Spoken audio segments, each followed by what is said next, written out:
Құрметті оқушылар, қонақтар, ұстаздар, қазақ халқының салт дәстүрі бойынша тұсаудасы кесу рәсімін жасайық деп отырмыз.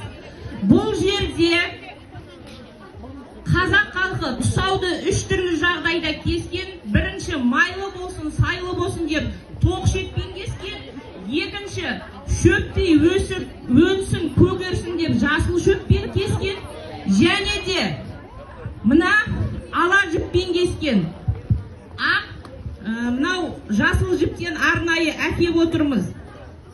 Бұл жерде құрметті қалайық, біреуің біліп, біреуің білмеген шығарсыңдар. Мен мынау қазақтың халық қаһарманы Бауыржан Момышұлының келіні Зейнеп Ахметованың жазбасын арнайы оқыдым. Жалпы қазақтың ырымы бойынша баланың аяғына ала жіп байлау себебі, ертең бала біреудің ала жібін аттамасын, ұрлық жасамасын деген ой емес екен.